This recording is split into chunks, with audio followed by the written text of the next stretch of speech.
Captain Jake Morrison was drinking his morning coffee when the alarm started screaming. The hot liquid spilled across his desk as the research ship New Horizon shook violently. Emergency lights bathed the bridge in red as his crew rushed to their stations. "Report," Jake said calmly, wiping coffee from his uniform.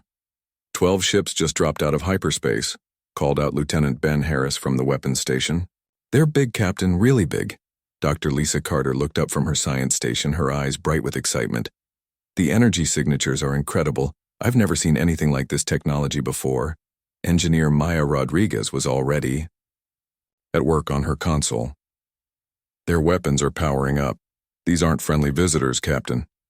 Jake studied the massive alien vessels on the main screen. Each ship was 3 times the size of their research vessel. Dark metal hulls covered in strange symbols gleamed under the light of nearby stars. He had seen many alien ships in his 20 years exploring space, but these looked different. Dangerous. "Can we run?"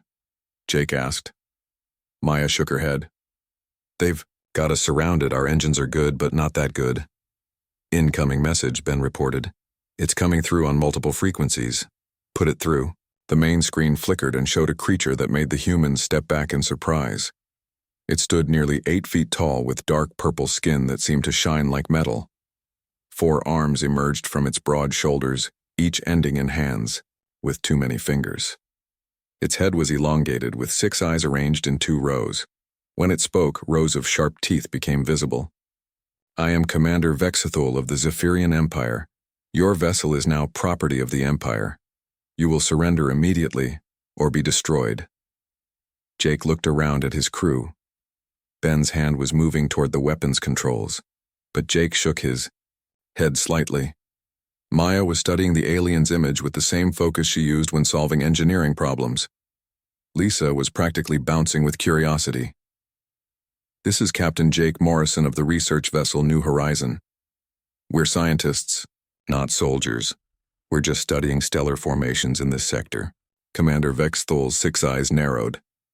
"All species say they are peaceful when facing the Empire's power. Your words mean nothing. Prepare to be boarded." The transmission ended. Jake turned to his crew. "Well, that could have gone better." "Captain," Lisa said, her voice filled with wonder, "did you see the bone structure of his skull? And those extra arms? The evolutionary path their species took must be fascinating." Ben stared at her. "Lisa, they just threatened to blow us up." "I know," she replied, still smiling. "But think about what we might learn from them. When was the last time we met a completely new species?" Maya was running scans on the alien ships. "Their technology is at least 50 years ahead of ours. The power systems alone are worth studying. Look at these energy readings." Jake couldn't help but smile. His crew was more excited than afraid. "Ben, are you ready for whatever comes next?" The former Marine checked his sidearm and nodded. "Ready as I'll ever be, Captain. Though I have to admit I'm curious about their military tactics." "Good. Nobody does anything aggressive. We're going to treat this as a first contact situation, not a battle." The New Horizon shuddered as the alien ships moved closer. Through the windows they could see strange lights moving along the hulls of the Zephyrian vessels. Suddenly, the lights grew brighter, and beams of energy surrounded the human ship. "They're using some kind of tractor beam," Maya reported. "We're being pulled toward the largest ship." Jake watched as the massive alien vessel grew larger on the screen. An opening appeared in its hull, easily big enough to swallow their entire ship. "Everyone stay calm. Remember, we're explorers. This is just another kind of exploration." The New Horizon was drawn into the alien ship's docking bay. The artificial gravity kicked in as soon as they were inside. Through the windows they could see hundreds of alien soldiers waiting for them. Each wore dark armor and carried weapons that glowed with the same energy they had seen on the ship's hulls. "Atmospheric scan shows the air is breathable," Lisa reported. "Their ship has standard gravity and pressure. Very considerate of them." "Or very confident," Ben added. A heavy thud echoed through their ship as something attached to their airlock. Jake stood up and straightened his uniform. "Time to meet our hosts." The airlock door opened with a hiss. 6 Zephyrian soldiers entered. their weapons ready but not pointed directly at the humans. Up close, they were even more impressive. Their armor was clearly advanced technology, with small lights and displays built into the surface. The aliens moved with perfect coordination like they had done this many times before. The lead soldier spoke through a translation device. "You will come with us. Any resistance will result in immediate termination." Jake stepped forward. "We understand. We'll cooperate fully." As they were escorted through the alien ship, Lisa couldn't stop looking around. The corridors were wide and tall, built for beings much larger than humans. Strange artwork covered the walls, and the lighting came from sources they couldn't identify. "The architecture is amazing," she whispered to Maya. "Look how they've integrated their technology into the structure itself." Maya nodded, studying the walls and ceiling. "The power distribution system must be incredibly efficient. No visible cables or conduits anywhere." Their guards noticed the humans were talking and examining their surroundings. One of them spoke to the others in their own language. Even through the translation, the confusion in their voices was clear. They were brought to a large chamber where Commander Vexthul waited. The alien leader stood behind a curved desk that seemed to be grown rather than built. His forearms moved constantly as he operated controls built into the surface. "I am told you showed no fear when captured," Vexthul said, his 6 eyes studying each human carefully. "This is unusual." Jake stepped forward. "We're scientists, Commander. Fear doesn't help us learn new things, and you've given us quite a lot to learn about." "You should be terrified," Vexthul continued. "The Zephyrian Empire has conquered 47 worlds. Every species we have encountered begs for mercy at this point." Lisa moved slightly forward. "Commander, if I may ask, how do you manage the logistics of controlling so many different worlds? The administrative systems alone must be incredibly complex." Vexthul's eyes widened slightly. "You ask about our administration?" "Well, yes," Lisa replied enthusiastically. "Managing multiple species across different star systems while maintaining technological and military superiority? It's quite an achievement. What's your approach to cultural integration?" The alien commander looked at his soldiers, then back at the humans. "You are either very brave or very foolish." "Probably a bit of both," Jake admitted with a small smile. "But mostly just curious. We've spent our whole lives studying the universe. Meeting your people is like finding a whole new piece of the puzzle." Maya had been quietly observing the room's technology. "Commander, the power systems in this room are remarkable. Is that a quantum energy converter built into your desk?" Vexthul followed her gaze to his workstation. "You recognize quantum conversion technology?" "The principles, yes. But your implementation is far beyond anything we've achieved. The efficiency levels must be incredible." Ben had been watching the guards and their weapons. "Your soldiers move with impressive discipline. How long is your basic training program?" For several moments, Commander Vexthul said nothing. His 6 eyes moved from one human to another, clearly trying to understand what he was seeing. Finally, he spoke to his guards in their own language. The soldiers looked just as confused as their commander. "Take them to Detention Cell 7, Vexthul ordered. "I need to report this to High Command." As they were led away, Jake heard Lisa asking one of the guards about the design of their armor. Maya was pointing out interesting features of the ship's construction to Ben, who was nodding and asking questions about defensive capabilities. None of them looked like prisoners being taken to their cells. Commander Vexthul watched them go, his 6 eyes narrowed in thought. In 47 conquests, he had never encountered anything like this. These humans displayed no fear, showed no desperation, and seemed genuinely interested in learning about their captors. For the first time in his military career, Commander Vexthul felt something he had never experienced before when facing a conquered species. He felt uncertain. The transport ship carrying Jake Morrison and his crew landed on the Zephyrian homeworld with a thunderous roar. Through the small windows of their holding cell, they could see a massive city stretching to the horizon. Towering spires reached toward purple skies, and flying vehicles moved between the buildings like schools of fish. "Look at that urban planning," Lisa said, pressing her face to the window. The traffic flow patterns are incredibly efficient. They must have solved the transportation problems that plague most advanced civilizations. Maya joined her at the window. The energy distribution network is visible from here. See those glowing lines running along the buildings? That's probably their main power grid. Very elegant design. Ben was studying the landing area where dozens of alien soldiers waited in formation. Their crowd control methods are impressive. Notice how they've positioned themselves to manage large groups without creating bottlenecks. Jake watched his crew with amusement. Most people would be terrified right now.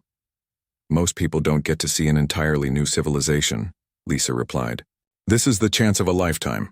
The cell door opened and 6 guards entered. The lead guard, who wore more decorations on his armor than the others, spoke through his translator. You will be presented to the people of Zephyr Prime. You will witness the power of the Empire before your execution. Execution? Jake asked, calmly. That seems wasteful. We could contribute much more to your understanding of human science and culture. The guard stared at him. You do not beg for your life? Would it help? Jake replied. No, then I'd rather spend the time learning about your society. The guards exchanged glances. Even through their helmets, the humans could see their confusion. They were led through corridors filled with alien civilians who stopped to stare at the strange creatures being paraded past them. The Zephyrians they saw came in different sizes and colors, but all shared the same basic body structure: 4 arms, elongated heads, and skin that ranged from deep purple to bright silver. Some wore simple clothing while others displayed elaborate decorations that seemed to indicate rank or profession. Fascinating social structure, Lisa whispered to Maya. Look at the clothing patterns. I think those symbols might indicate family groups or professional guilds. The younger ones have brighter skin, Maya observed. Their coloring might change with age, like some Earth species. One of the guards overheard them. You study us like laboratory specimens. We study everything, Ben replied. That's how humans learn. We're curious about how things work. Even when facing death? Especially then, Jake said. Knowledge is never wasted, even if we don't live to use it. They emerged into a massive arena that could hold hundreds of thousands of spectators. The Colosseum was built from the same dark metal as the warships, but decorated with intricate carvings that told stories of Zephyrian victories. The crowd noise was deafening as thousands of aliens cheered and shouted. The acoustics are remarkable, Maya said, looking up at the curved walls. They've designed this place to amplify sound perfectly. Look at the engineering, Ben added. This structure could probably withstand orbital bombardment. They build things to last. They were brought to the center of the arena where a raised platform waited. Commander Vexthul stood there along with several other high-ranking officers. The crowd grew louder as the humans approached. Commander Vexthul raised his 4 arms, and the crowd fell silent. His voice boomed across the arena through massive speakers. Citizens of the Empire, today you witness the fate of all who oppose Zephyrian might. These creatures called humans thought they could resist us. The crowd roared its approval. Jake looked around at the thousands of faces staring down at them. Instead of fear, he felt genuine fascination. Citizens, Vexthul continued, these beings come from a world called Earth. Like all inferior species, they have been conquered by the Empire's superior power. More cheers from the crowd. Lisa was studying the nearest section of spectators with intense concentration. Their emotional responses are very similar to humans, she said quietly. The crowd psychology is almost identical to sporting events on Earth. The social bonding through shared experience, Maya agreed.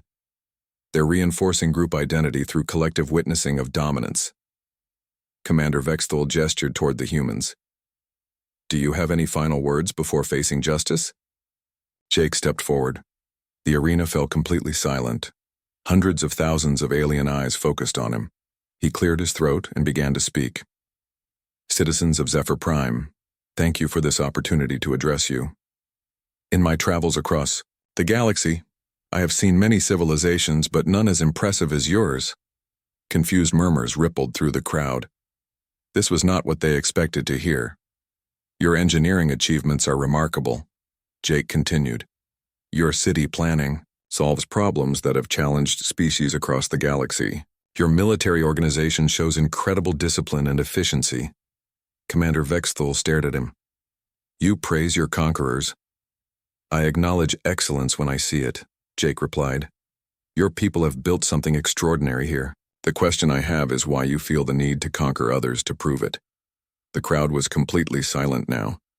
This had never happened before at a public execution. You have achieved technological mastery, social organization, and military superiority, Jake went on. These are signs of a mature civilization. But truly advanced species eventually discover that cooperation yields greater benefits than conquest. You dare lecture us? Vexthul's voice carried clearly across the arena. I offer perspective, Jake said. On Earth, we went through a similar phase. We conquered and enslaved each other for thousands of years. We thought power meant dominance over others. But we learned that our greatest achievements came when we worked together instead of fighting each other. Lisa stepped forward. Commander, if I may add something. Vexthul gestured for her to speak, his 6 eyes showing his bewilderment. Your species has accomplished something remarkable, Lisa said. You've unified dozens of different worlds under one government. The administrative and logistical challenges must have been enormous. But I wonder if you've considered the potential you're wasting. Wasting. Every species you conquer has unique knowledge, perspectives, and abilities. Instead of destroying or enslaving them, imagine what you could learn from them. What problems you could solve together. Maya joined them. Your technology is impressive, but it's all Zephyrian technology. What innovations might emerge from combining your knowledge with the insights of other species? Ben nodded. Your military is powerful because it's unified and disciplined. But what if you could add the tactical knowledge of dozens of different warrior cultures? You'd be unstoppable not through fear but through genuine superiority. The crowd was muttering now. These were not the words of defeated enemies. These humans were speaking to them as equals, offering ideas and suggestions as if they were colleagues, rather than prisoners. Commander Vexthul looked around the arena. His people were listening to the humans with interest rather than bloodthirsty excitement. This was supposed to be a demonstration of Zephyrian power, not a philosophical discussion. You seek to confuse us with words, he said. We seek to understand you, Jake replied, and to offer understanding in return. You call us inferior, but we've survived ice ages, asteroid impacts, plagues, and wars that nearly destroyed our entire species. We're still here, not because we're the strongest, but because we adapt and learn. You adapt by surrendering to superior force, Vexthul said. We adapt by finding value in every situation, Lisa corrected. Even this one. We're learning about your culture, your technology, your social structures. When we die, that knowledge dies with us. Wouldn't it be more valuable if we could share it? Maya looked around the arena. This Colosseum, for example. The engineering principles used here could revolutionize stadium design across the galaxy, but only if the knowledge is shared rather than hoarded. The crowd was completely silent now. Many of the Zephyrians were leaning forward, straining to hear every word. This was unlike anything they had ever witnessed. Commander Vexthul realized he was losing control of the situation. These humans were supposed to beg for mercy or die with defiant curses. Instead, they were having a calm academic discussion about comparative civilizations in front of hundreds of thousands of his people. For the first time in Zephyrian history, a public execution had become a lecture on interspecies cooperation, and his people were listening. The high-security detention facility was built deep underground beneath the capital city.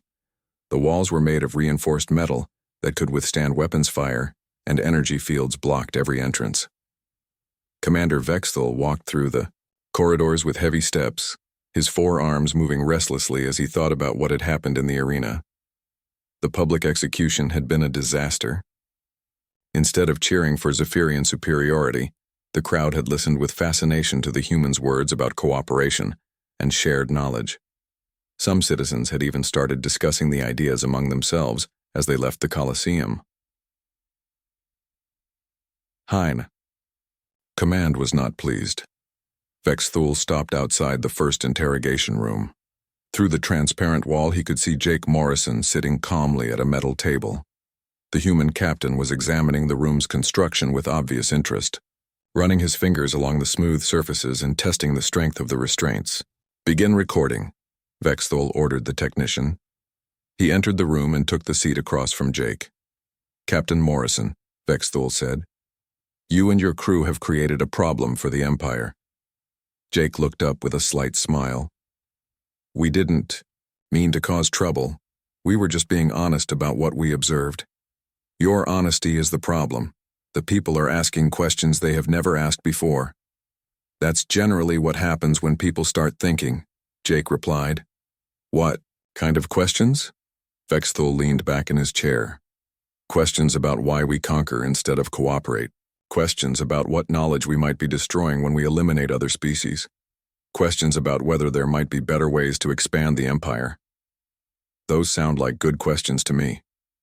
"They are dangerous questions." Vexthul's voice rose. "The Empire's strength comes from unity of purpose. When people start questioning our methods, that unity weakens." Jake nodded thoughtfully. "I understand your concern.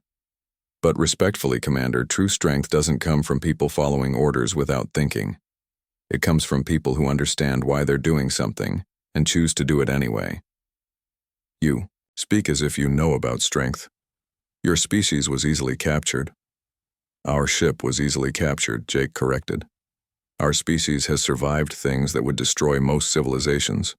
We've had global wars, natural disasters, and diseases that killed millions. Each time we learned something that made us stronger." Vexthul studied the human's calm expression. "How did you overcome your fear?" "Fear of what?" "Death, conquest, pain.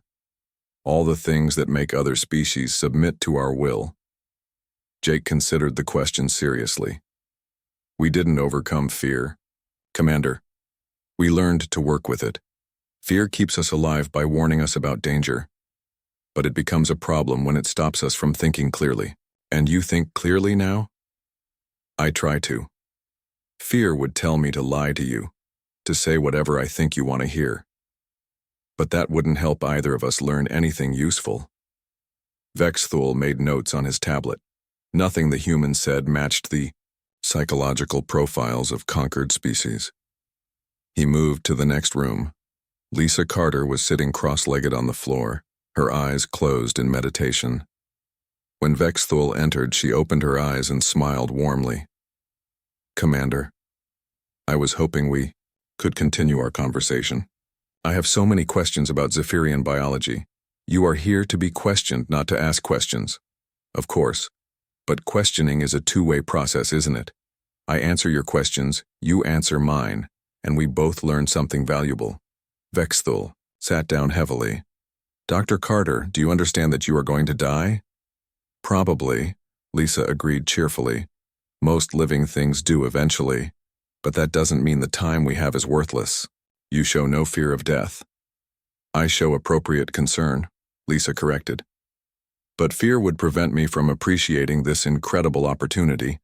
How many xenobiologists get to study an entirely new species up close? You study us like laboratory animals." "I study you like fascinating fellow travelers in the universe," Lisa said. "Your species has taken a completely different evolutionary path from humans. Your four-armed body structure, your extended lifespan, your social organization, it's all remarkable." Vexthul found himself curious, despite his intentions. "What do you want to know?" "Everything. How do you coordinate four arms so perfectly? Are you born with that ability or do you learn it? What's your average lifespan? How do your families work? Do you have art, music, literature? Why do these things matter to you?" Lisa's eyes lit up. "Because every species is a unique solution to the problem of existence. You've solved challenges that humans haven't even encountered yet. Understanding how you think and live could help both our species grow. Even if that knowledge dies with you, knowledge is never truly lost," Lisa said. "Even if I die, the fact that we had this conversation changes both of us slightly. You'll remember some of what I said, and I'll remember what I learned about you. That's how knowledge spreads through the universe." Vexthul moved to the third room. where Maya Rodriguez was examining the energy field that secured her door. She had somehow managed to activate a small tool from her belt and was taking readings. "Impressive containment system," Maya said without looking up. "The power modulation is incredibly stable. How do you prevent energy feedback in the field? Generators? You should not have that device." Maya looked at the small scanner in her hand. "Oh, this? It's just a basic energy reader. Nothing dangerous. I was curious about your field technology." "Curiosity will not save your life." "Maybe not," Maya agreed, putting the scanner away. "But it makes life worth living. Commander, whoever designed these containment fields was brilliant. The efficiency rating must be off the charts." "You admire the technology that holds you prisoner?" "I admire good engineering wherever I find it." "Engineering isn't good or evil. It's just more or less elegant." "This is very elegant." Vexthal sat down across from her. "Ms. Rodriguez, your species was defeated by superior technology. How does that make you feel?" Maya thought about it. "Curious, mainly.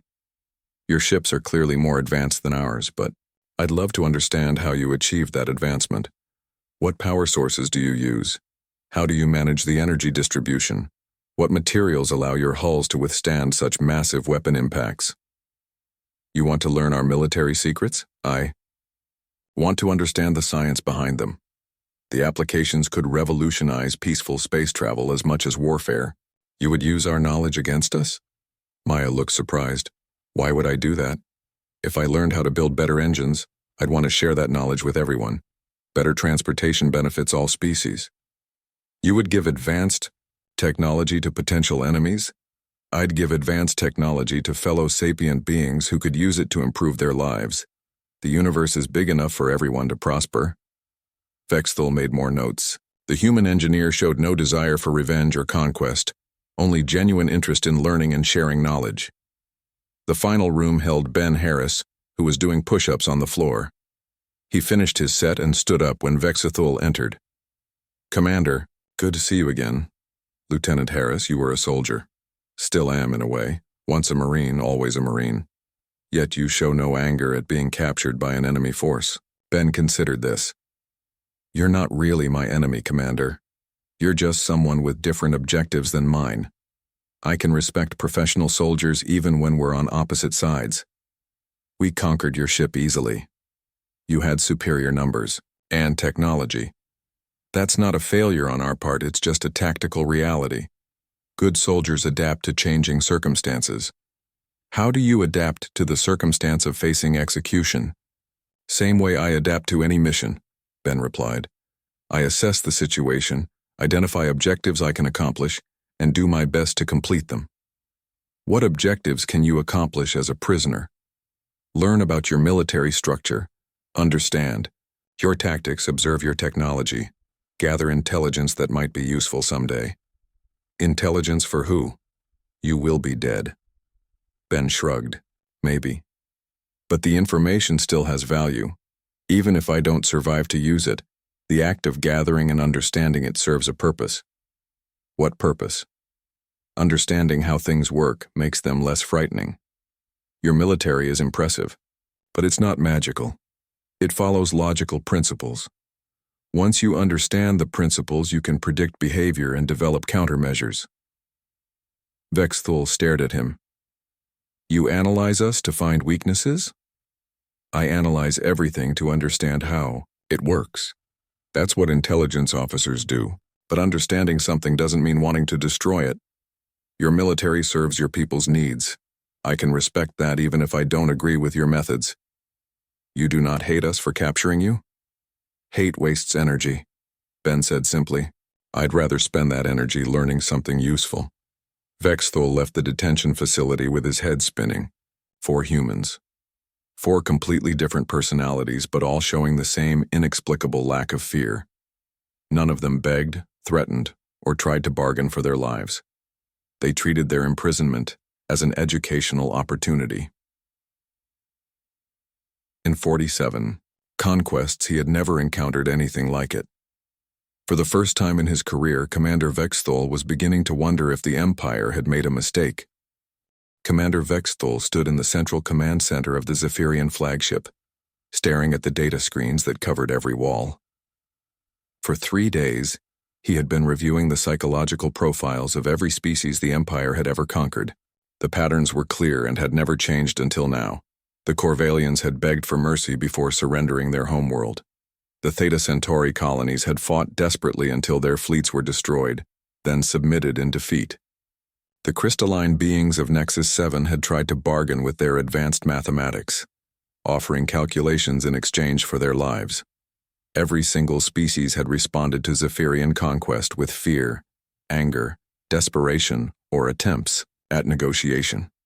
Every single one had eventually broken under the pressure of facing superior force. Every single one except the humans. Commander, his aide approached with a tablet. The psychological analysis team has completed their report on the human prisoners. Vexthul took the tablet and read through the data. The results made no sense according to everything the Empire knew about conquest psychology.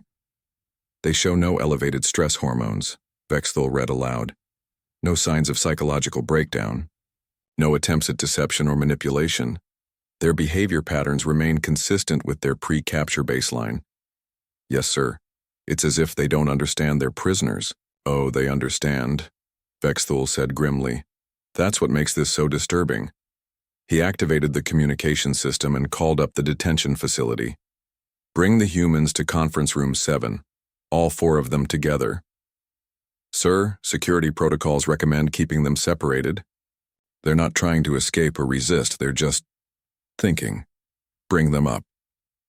20 minutes later, Jake Morrison and his crew sat around a polished table in one of the ship's conference rooms. They looked relaxed and alert, as if they were attending a normal meeting rather than facing their captors. Captain Morrison, Vexthul began, I have studied the records of every species the Empire has conquered.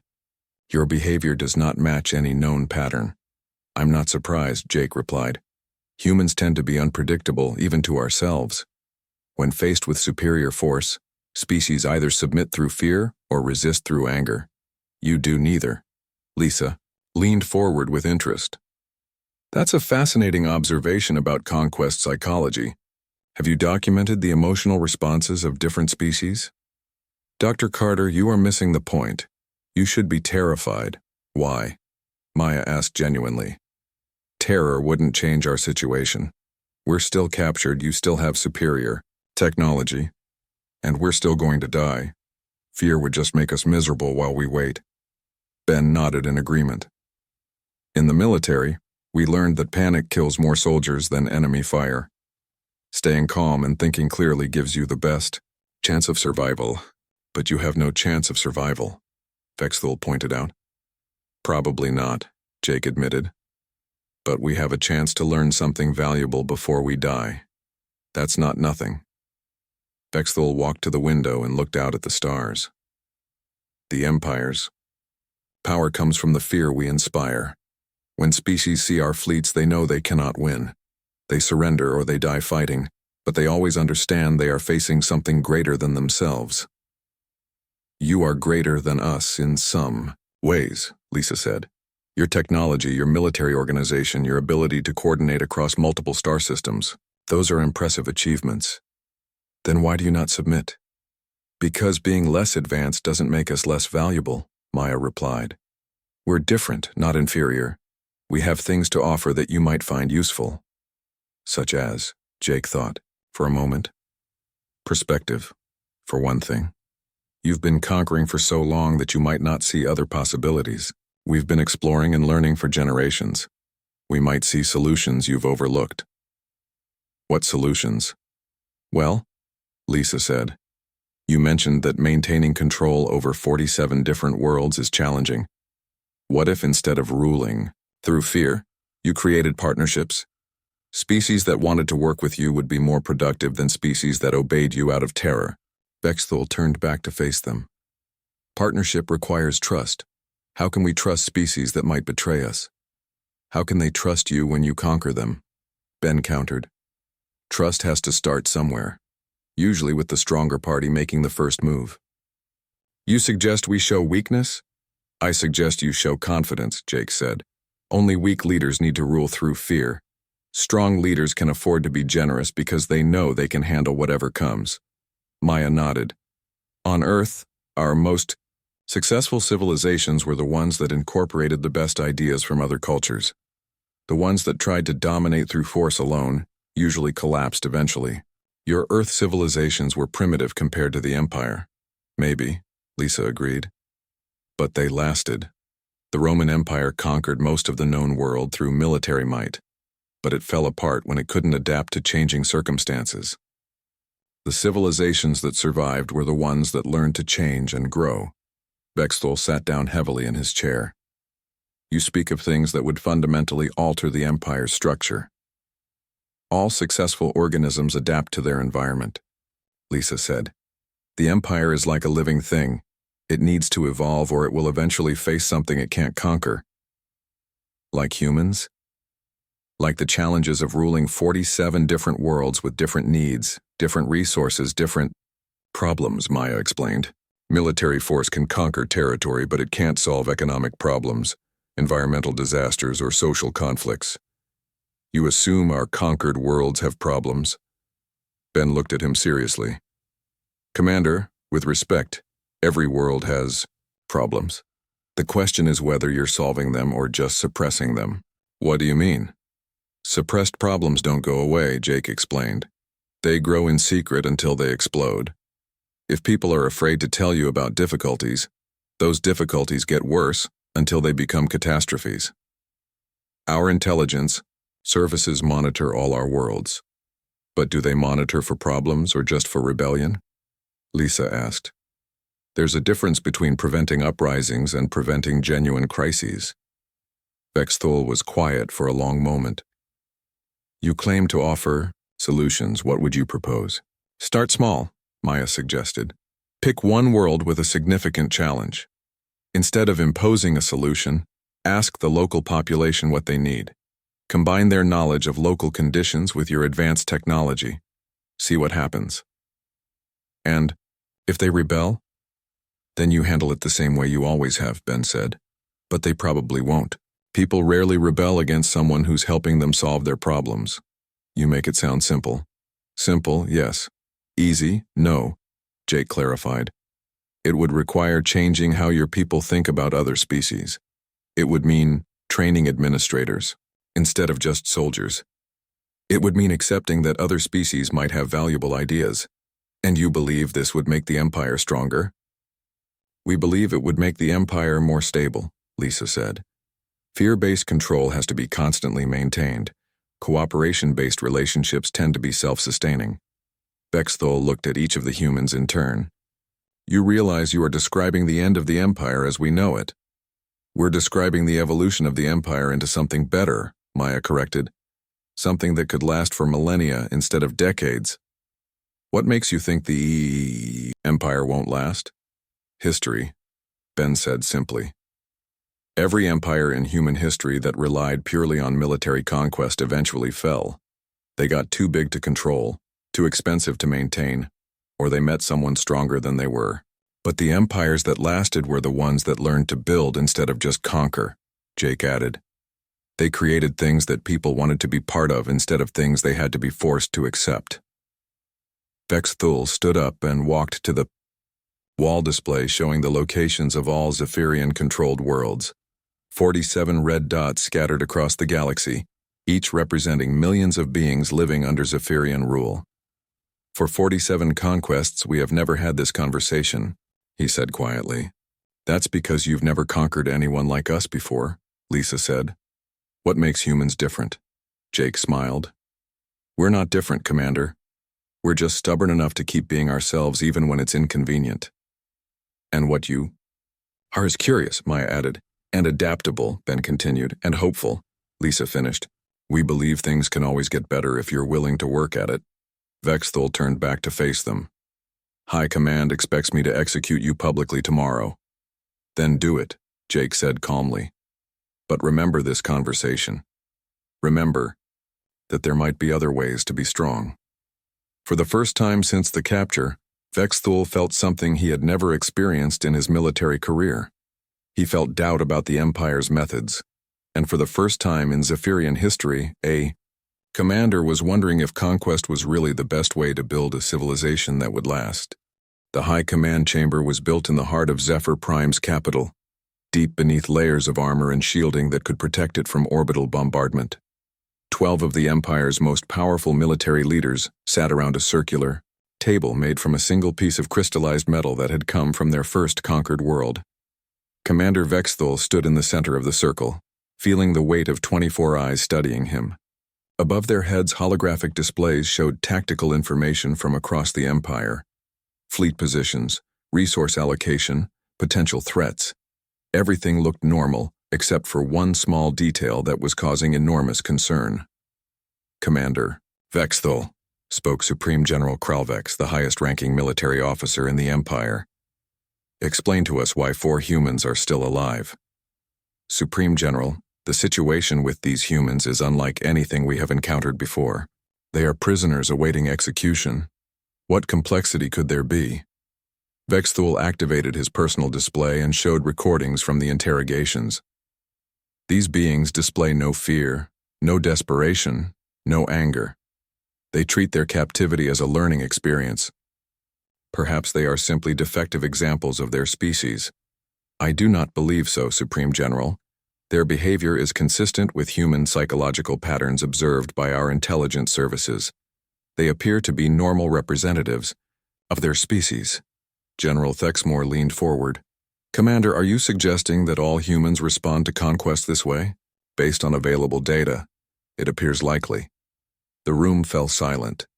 The implications were staggering. If humans could not be controlled through fear, everything the Empire knew about conquest would have to be reconsidered. Show us the arena footage, ordered General Kralvex. Vexthul activated the recording from the public execution attempt. The High Command watched in growing alarm as Jake Morrison addressed the crowd with calm confidence, speaking about cooperation and mutual benefit instead of begging for mercy. The citizens listened to them, General Morthek observed with concern. They actually listened to suggestions from conquered enemies. Worse, Vexthul admitted. In the days since the arena incident, our monitoring systems have detected increased discussion among the population about the humans' ideas. Citizens are asking questions about Empire policy. What kind of questions? Questions about whether conquest is the most efficient method of expansion. Questions about potential benefits of cooperation with other species. Questions about whether the Empire might be stronger through partnership rather than domination. Supreme. General Kralvex's 4 hands clenched into fists. These humans are spreading dangerous ideas among our people. The ideas themselves are not necessarily dangerous, Vexthul said carefully. They are simply different from our traditional approaches. Commander, do you support these alien concepts? Vexthul hesitated. His duty required absolute loyalty to Empire doctrine, but his conversations with the humans had raised questions he could not dismiss. I support whatever methods will make the Empire stronger and more stable. And you believe human methods might achieve this? I believe human perspectives might offer valuable insights into long-term imperial management. The silence in the room was deafening. No commander had ever suggested that conquered species might have anything to teach the Empire. Bring the humans here, General Kralvex ordered finally. We will see for ourselves what makes them so dangerous. An hour later, Jake Morrison and his crew stood in the High Command chamber, looking around with obvious fascination. The humans showed no signs of intimidation, despite facing the 12 most powerful military leaders in the galaxy. Impressive architecture, Maya said quietly, studying the curved walls and integrated technology. The strategic positioning is excellent, Ben added, noting the defensive arrangements. Lisa was examining the crystallized metal table. This material is beautiful. The molecular structure must be incredibly stable. Supreme General Kralvex watched them with growing disbelief. You stand before the high command of the Zephyrian Empire, and you admire our furniture? We admire excellence wherever we find it, Jake replied calmly. This chamber represents thousands of years of architectural and engineering development. It would be foolish not to appreciate that achievement. You are about to die. Why do you waste time on appreciation? Why do you consider appreciation a waste of time? Lisa asked genuinely. The ability to recognize and value beauty, function, and achievement is one of the things that makes life worth living. General Thexmore leaned forward. Dr. Carter, you have been sentenced to death. Do you have no desire to live? Of course, I do. But desire alone won't change our situation. Since we're here, we might as well make the most of the experience. What do you hope to gain? Understanding, Maya said. Every moment of existence is an opportunity to learn something new. Even our last moments can be valuable if we use them well. You learn about your enemies to find weaknesses. We learn about other sapient beings because knowledge has value in itself, Ben corrected. Understanding how you think, how you organize your society, how you approach problems, that understanding enriches our comprehension of the universe, Neil. Morthek spoke up. You claim to offer the Empire new approaches to governance. Explain. Jake looked around the circle of alien commanders. You've built something remarkable here. A unified government spanning dozens of star systems, advanced technology, efficient military organization. But you've reached a point where continued expansion through conquest may become counterproductive. Explain. The cost of controlling conquered populations through fear is enormous, Maya said. You need large military forces on every world, constant surveillance, regular displays of power to maintain control. Those resources could be used more productively. You suggest we show weakness? We suggest you show wisdom, Lisa replied. The strongest position is one where others want to work with you because they benefit from the relationship. And how would the Empire benefit from partnerships with inferior species? Different doesn't mean inferior, Jake said patiently. Every species that evolved on a different world faced different challenges and developed different solutions. Those solutions might solve problems you haven't encountered yet. Ben nodded. Your military is incredibly effective, but it's designed for conquest. What happens when you meet a species that's genuinely more advanced than you? Wouldn't it be better to have allies who wanted to help you, rather than conquered enemies who might turn against you? Supreme General Kralvek stood up. You describe a fundamental change to the Empire's nature. We describe a natural evolution, Lisa said. All successful civilizations adapt to changing circumstances. The Empire has grown beyond the point where simple conquest is the optimal strategy. What would you replace it with? Gradual transition to cooperative expansion, Maya suggested. Start with worlds that have resources you need, but aren't strategically critical. Offer partnership instead of conquest. Share some of your technology in exchange for their resources and knowledge. And if they refuse, then you conquer them the traditional way, Jake said pragmatically. But most species would probably prefer partnership to destruction. You assume they would honor agreements. Trust has to start somewhere, Ben replied. And species that benefit from cooperation are less likely to break agreements than species that are forced into submission. General. Thexmore activated a display showing the Empire's current territorial boundaries. The costs of maintaining control over our current worlds are indeed substantial. 20% of our military is dedicated to occupation duty. That 20% could be exploring new territories or developing better technology, Maya pointed out. The return on investment would be much higher. Commander Vexthul, Supreme General Kralvek said, What is your assessment of these proposals? Vexthul took a deep breath. Supreme General, the humans raise valid points about long-term imperial stability. Their ideas merit serious consideration. You recommend we adopt alien governance concepts? I recommend we evaluate them carefully. The Empire's strength has always come from adapting the best ideas from conquered worlds. These humans offer ideas we have never encountered before. The High Command exchanged glances. This was unprecedented territory for the Empire. Humans, General Kralvex addressed them directly. If we were to release you, what would prevent you from returning with weapons to attack us? Why would we do that? Lisa asked, genuinely puzzled. You've given us the most extraordinary learning experience of our lives. We'd much rather come back as researchers and diplomats than soldiers. You feel no anger toward us for capturing you? You acted according to your nature and training, Jake said. We don't take it personally. Besides, anger would just make us less effective at whatever we do next. What would you do next? Return to human space and report what we've learned, Maya said. Recommend that our government approach the Empire for formal contact. You would recommend cooperation with your captors? We would recommend cooperation with a species that has achieved remarkable things and might be ready to achieve even greater things through partnership. Supreme General Kralvex looked around at his fellow commanders. The humans will be released. Immediately, Commander Vexthul will escort them to their ship,